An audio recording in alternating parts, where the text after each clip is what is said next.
Welcome back to my YouTube channel, where stories of the unimaginable become reality and where even the most ordinary objects might hide extraordinary fortunes. Today, we delve into one of the strangest and most thrilling discoveries in the world of coin collecting, one that would turn heads not just in numismatic circles, but among investors, historians, and even intelligence agencies.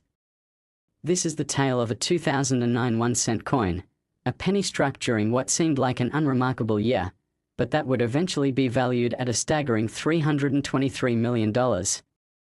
How could a modern cent become the most envied artifact in private collections across the globe? It begins, not in a museum or an auction house, but on the side of a rural road in northern Kentucky. The year was 2017, and a man named Terrence Hollowell was finishing his late-night shift as a truck driver. He had driven the same route for over 12 years, ferrying shipments of grain between farms and distribution centers. His last stop that evening was at a small town nestled just outside of Owensboro. The engine of his truck sputtered as he turned into a dimly lit gas station. While refueling, he noticed something shiny near the air pump, partially buried in gravel and mud. Most people wouldn't have cared. But Terrence had a habit, passed down from his grandmother, of never walking past a penny. So, he bent down and picked it up. It was filthy, but he wiped it on his jeans and noticed the Lincoln profile still visible on the front. The year read 2009, and the letter D just beneath the date told him it had been minted in Denver. He tossed it into his cup holder without much thought and got back on the road. The penny stayed in his truck for nearly 2 months, resting among discarded receipts and old sunflower seed packets. It wasn't until Terrence's niece, Maddie, climbed into the truck one afternoon looking for spare change for a vending machine that the coin resurfaced. She pulled it from the cup holder, turned it over, and asked why it looked so weird. Terrence took it from her and gave it a closer look in daylight. It didn't feel quite right in his hand. He rubbed it between his fingers. It was heavier than a normal penny, and the texture was unusually smooth, almost like the surface of a mirror. Out of curiosity, he brought it to the local coin shop in town. The owner, a quiet and bookish man named Leonard Riggs, was skeptical at first. He saw thousands of modern pennies come through his doors, most of them worth nothing more than face value. But something about the way the light reflected off this coin gave him pause. He placed it under a microscope and his brow furrowed. The reverse of the coin should have shown one of the special designs from the Lincoln Bicentennial series, commemorating different phases of Abraham Lincoln's life. This coin appeared to match the professional life design, Lincoln standing before the Illinois state capitol, but there were anomalies. The lettering wasn't consistent with known versions. The columns behind Lincoln had additional details, almost as if etched by hand. And most baffling of all, the composition wasn't the usual copper-plated zinc. Leonard performed a density test. The result didn't match any known U.S. coin composition. He checked the coin's magnetic properties, sound signature, and ran it through an X-ray fluorescence machine. The readings made his jaw drop. This 1-cent coin was composed of 89% ruthenium, 9% osmium, and 2% carbon, a bizarre and extremely rare alloy not used in coin production anywhere in the world. Terrence didn't know what any of it meant, but Leonard's hands trembled as he placed the coin into a velvet-lined case and promised to make some calls. Over the following weeks, numismatists from all corners of the country descended on the little shop in Kentucky. The coin was sent to 3 independent laboratories. All confirmed the same conclusion: it was not a counterfeit, not altered post-mint, and not made using any modern replication techniques. It was struck at the Denver Mint. The die match confirmed it. But the material used made no logical sense. Theories began to fly.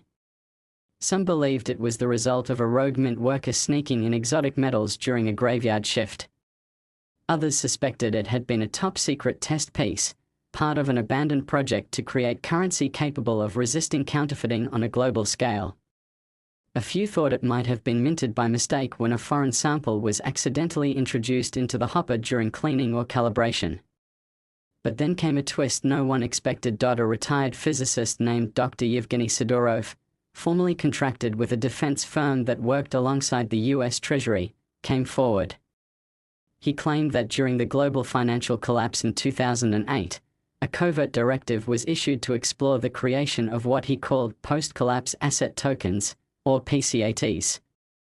These would be coins composed of ultra-rare, nearly indestructible metals, used to back digital or physical reserve currencies if the dollar collapsed.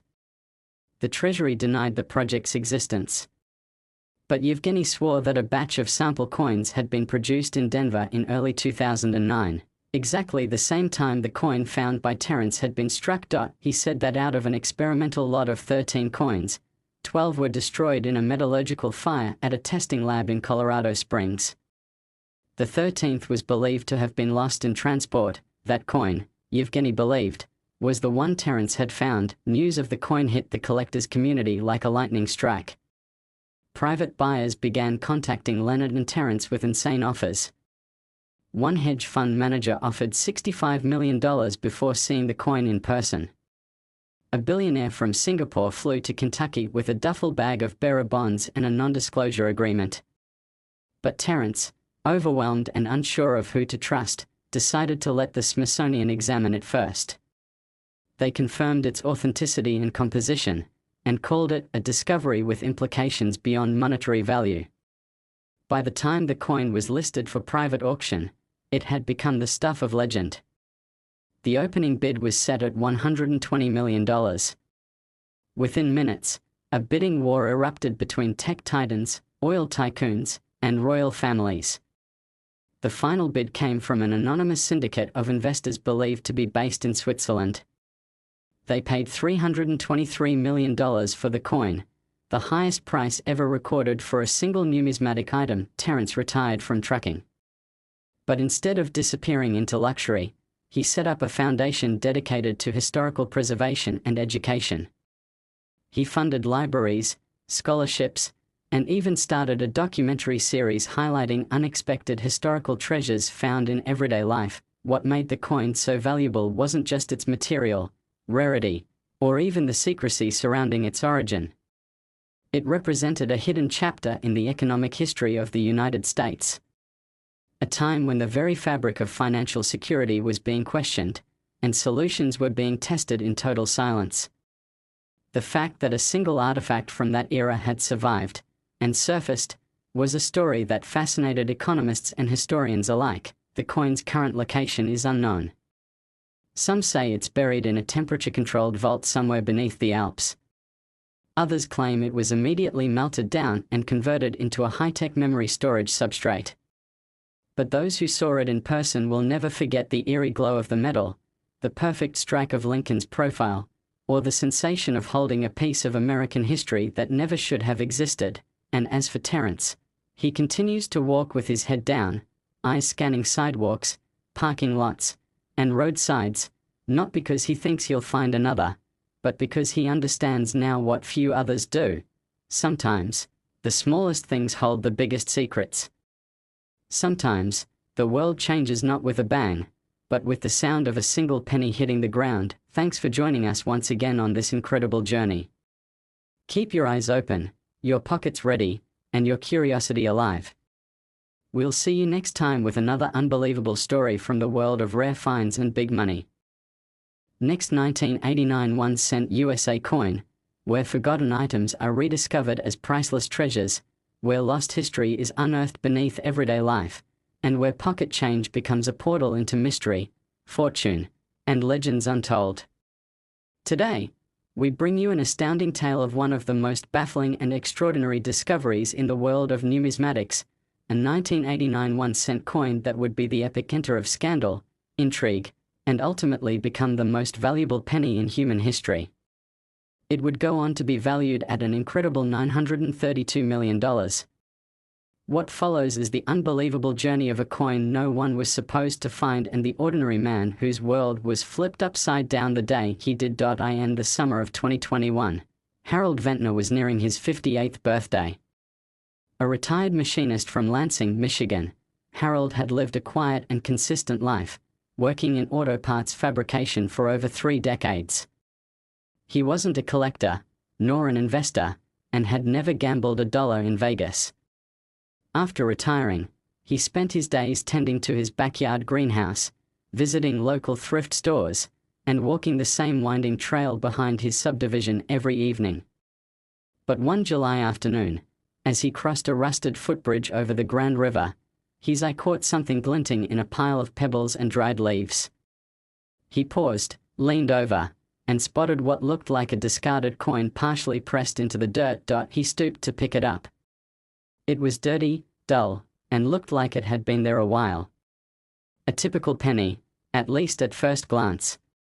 He rubbed it against his shirt and squinted at the date. 1989, nothing remarkable. But he thought it odd how perfect the engraving seemed, almost like it had just left the mint. He noticed how it felt heavier than other pennies he'd handled. Out of habit, he slid it into his jacket pocket and didn't think about it again until days later, when he emptied his pockets into a tray on his bedroom dresser. That coin sat there for weeks, mixed with spare keys, receipts, and old paper clips. It might have stayed there forever had it not been for his friend Richie, who dropped by one Saturday afternoon and noticed it while looking for a pen. Richie had been an amateur coin enthusiast since high school and couldn't resist examining coins whenever he saw them. He picked it up, turned it in the light, and immediately asked Harold where he'd gotten it. Harold shrugged. Just found it on the trail. Richie didn't reply right away. He took out his phone and opened an app that logged mint errors and variations. He compared images, flipped the coin over, checked the reverse side, and then stared at the coin for an uncomfortably long time. He said, "This doesn't look like any 1989 1 cent I've ever seen. Lincoln's jacket is too sharp, the date font is off, and the rim is unusually thick. It's either the best fake I've ever seen or it's something really rare."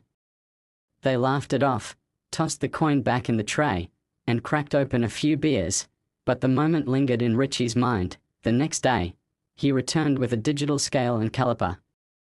He weighed it. A normal 1989 penny should weigh about 2.5 grams. This one weighed 5.7 grams. He measured it. The dimensions were off by a fraction of a millimeter, not enough to notice by eye, but significant enough to raise flags. He tested it with a magnet. It stuck faintly. That alone shouldn't have happened. Then he did something that would change everything. He took a high-resolution macro photo of the coin's surface under bright LED lighting. That's when he noticed the microtext, barely visible beneath Lincoln's collar. Along the edge of the bust was an engraved code, 86 characters long. A string of letters, numbers, and slashes that looked like an encryption key. Within 48 hours, the coin was inside a lead-lined container, and Richie had contacted a cryptographic hobbyist named Sophia Donnelly, who worked part-time for a cybersecurity company in Chicago. She agreed to take a look. Using advanced scanning, she discovered the string embedded in the coin was not merely decorative, it was part of a much larger cipher, one that matched a known sequence from a defunct Department of Energy classified archive. They traced the string to a project once referred to in redacted documents as Operation Hollow Press. It was believed to have run between 1988 and 1991 and dealt with experimental alloys, quantum resonance encryption, and metallic data storage. According to one fragment, the US Mint had been quietly partnering with defense labs during that time to embed secure data in common metals to test a new concept, using small, unassuming objects like coins as physical information vaults. If a global digital failure occurred, sensitive data could still be moved, hidden, or traded in analog form. Most of these test pieces were allegedly destroyed or lost before the Gulf War. But not all. As word spread among underground collectors and shadow archivists, Harold received offers. A dealer in Miami offered $2 million. A foreign buyer emailed with a blank check. Harold, unsure what to do, finally agreed to let the Smithsonian's numismatic division examine it discreetly. Their findings stunned everyone. The coin was not copper-plated zinc. It was a previously undocumented composite alloy including tantalum, palladium, and trace amounts of europium, Elements not only rare but virtually impossible to combine without highly specialized equipment. More baffling was the fact that the coin was proven to have originated from a genuine press run at the Philadelphia Mint. The die used to strike it had never been used on any known circulated coin. It bore unique microscopic die markers that didn't match any public record. Even more shocking was the discovery that the embedded code, once decrypted with a sequence discovered inside the hollow shaft of the Lincoln Memorial engraving, unlocked a 3D lattice map of a Cold War spy satellite array. The implications were staggering. Suddenly, federal agencies became involved. Representatives from the Department of Treasury, the National Reconnaissance Office, and even a liaison from the NSA paid Harold a visit. They did not demand the coin outright, but made it clear that what he possessed was of strategic significance. He was offered compensation, protection, and anonymity. But Harold refused to sell. The story had already leaked to international media, and the coin was becoming the stuff of myth. Private collectors from sovereign wealth funds, foreign intelligence agencies posing as art dealers, and elite security firms began to bid. One Russian magnate offered $80 million. A Gulf state sovereign fund submitted a bid of $200 million in physical gold. Finally, at a highly secured private auction hosted in Zurich under the supervision of 10 international legal observers and 5 neutral nation representatives, the coin was sold for $932 million to a mysterious European conglomerate with no traceable ownership. The identity of the final buyer remains unknown to this day. Harold returned home to Michigan a much wealthier man, but never returned to his greenhouse or trail walks. He relocated, quietly purchasing a mountain compound in Oregon. He lives off the grid, his last public statement simply reading, "It was never about the money. It was about finding something that wasn't supposed to be found." To this day, the 1989 1-cent coin remains an enigma. Some believe it was an accident, an experimental piece that slipped through layers of oversight. Others are convinced it was planted deliberately, a breadcrumb left by someone inside the system trying to reveal a deeper conspiracy. But one thing is certain, it changed the landscape of numismatics forever. Museums now treat every common penny with suspicion. Governments have implemented stricter controls over alloy access. Coin collectors scan their change not just for errors, but for secrets, and yet, every time you receive a penny in change, every time you hear that familiar clink in the bottom of your pocket or cup holder, you might wonder, could yours be next? Could 1 cent carry the weight of history, of espionage, of hidden fortune? As always, keep your eyes open, your instincts sharp, and remember, sometimes it's not the grandest treasures that change the world. Sometimes, it's the smallest. We'll see you next time.